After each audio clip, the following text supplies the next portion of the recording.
Говорит Москва. Говорит Москва.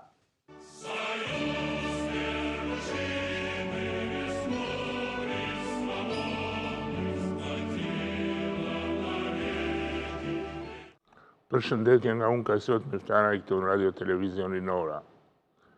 Presidenti i Kosovës Hasghim Thaçi dhe ish-kryeministri dhe ish-presidenti i Republikës Shqipërisë Sali Berisha për disatën herë kanë shkëmbyer akuza për vrasjen e gazetarit shqiptaro-kosovar Ali Ukaj në vitin 1997 në Tiranë.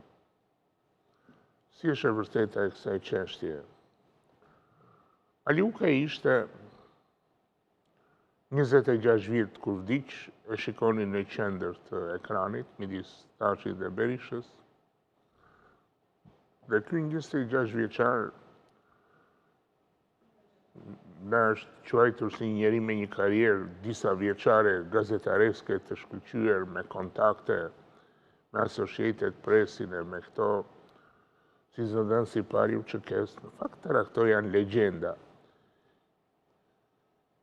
E vërteta është që Ali Ukaj erdhi në Tiranë si shumë shqiptarë tjerë të Kosovës që ju shmangën shërbimit ushtarak në ushtrinë jugoslave, dhe këtu u lidh, ose më saktë përdori lidhjet që kishte nga një kushëriri i tij, Selman Ukaj, i cili ishte martuar me një grua serbe që quhej Milanka dhe kishte një kunat me emrin Dragani, i cili bënte biznese në bashkëpunim me shërbimet e fsheta serbe. Si mund bëhet ndryshe këtë lloj bizneses në vende siç ishte Jugosllavia e Miloševićit? Pra bënte biznese të llojit të paligjshëm me trafik qenish njerëzore, me pasaporta, me këto. Në atë kohë shiteshin pasaportat shqiptarëve të Kosovës, pasaportat jugoslave se nuk mund të hynin në Kosovë, kur nuk e kishin pasaportën, pra nuk hynin dot. Dhe pikërisht për disa pasaporta u tha se u vra Ali Ukaj, siç do ta shohim pak më poshtë. Sa për historinë e intervistës parë me Ukën, me shtypin ndërkombëtar e këto, në fakt thjesht ishte një histori ku bëri ndërmjetësin midis përfaqësuesit, korespondentit të Associated Press në Tiranë, që ishte shqiptari Tiranës, dhe disa njerëzve që i kishte të njohur ky si Hashim Thaçi me shok për të bërë një paraqitje të Ukës. Për në ndryshime është se gazeta ku punonte ky ishte thellësisht kundër luftës qeverimtare të Kosovës në atë kohë, gazetë me lidhje të forta me shërbimet e fsheta italiane, siç ishte gazeta shqiptare në atë kohë, që sot ka ndruar pronësi, s'ka më lidhje me kjo e sotmja me atë të asaj kohe. Dhe Italia dihet ndryshoi qëndrim fal presionit fort amerikan, siç ka bërë gjithmonë në kohën kur filluan bombardimet. Ali Ukaj u vra natën e 28-29 korrikut. Banonte në Tiranë në një apartament me qera ku strehoi her pas here dhe Hashim Thaçi.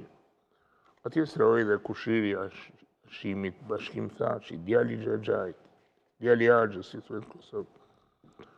Personi kyç në këtë histori është Xhavit Aliti, kërkoj materialin numër 2 nga regjia. Xhavit Aliti ishte përfaqësuesi krahut të majt të lëvizjes komuniste në Kosovë, këtyre që krijuan Ukën, pra,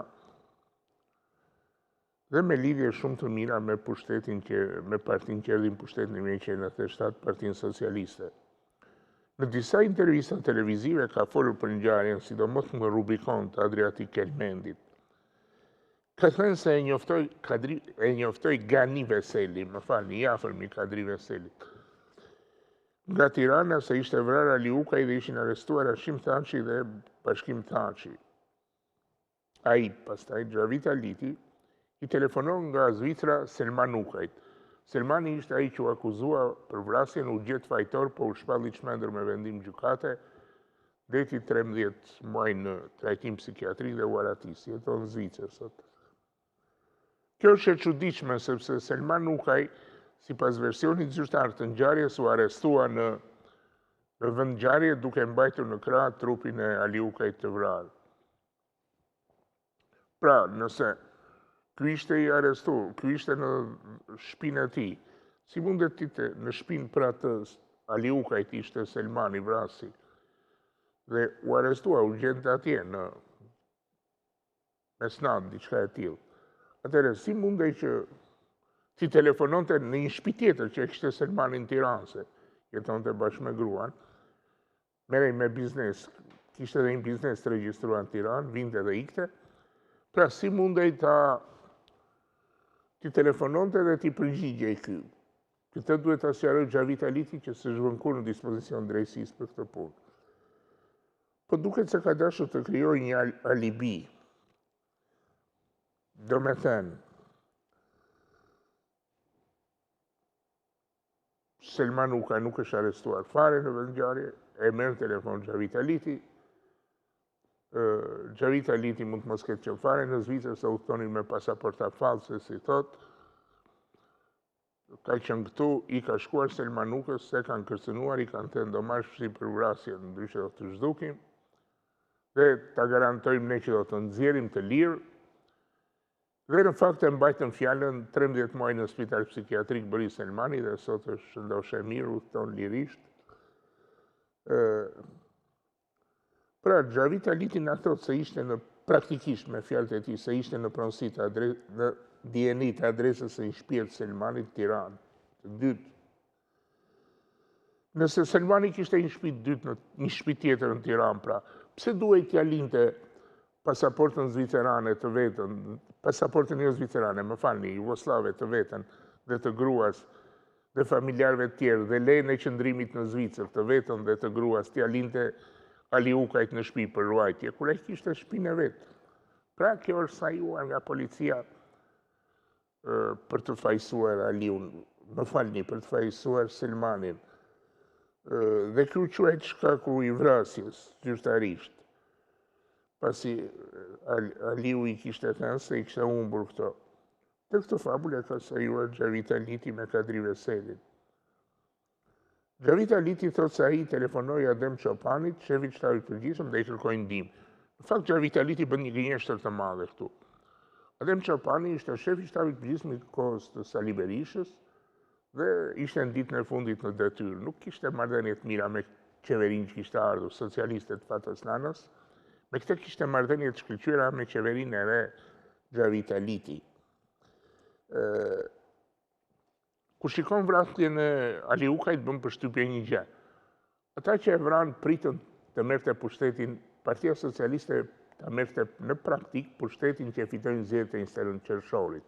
Do të thënë, Ali Ukaj është vrarë një javë pasi dha dorëheqjen Sali Berisha si president, u bë Fatos Nano kryeministër, ministri i brendshëm u bë i Partisë Socialiste, i koalicionit të majt, u bë drejtori përgjithshëm i policisë, i emëruar nga Partia Socialiste, i ndjeri Sokolbare ka qenë, dhe këtu ka një gjë interesante se Thaçi ka pasur një marrëdhënie shumë speciale me zotin Sokolbare, aq sa e mori dhe si këshilltar në Rambuje, e thiri këshilltar në Rambuje.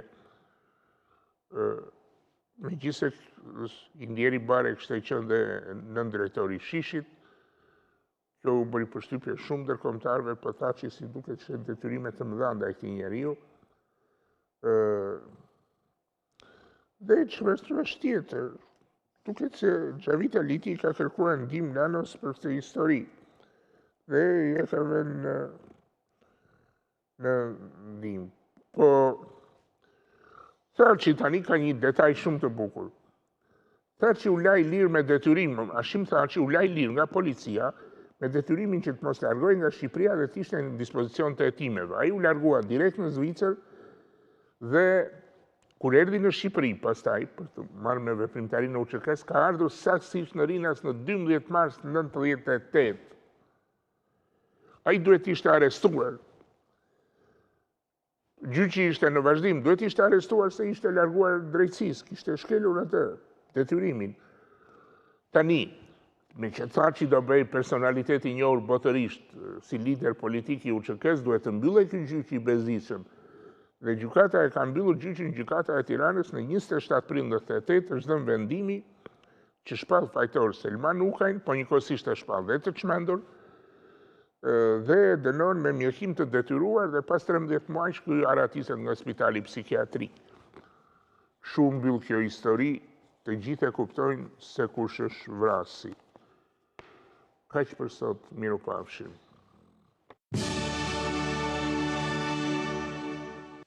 Говорит Москва. Говорит Москва.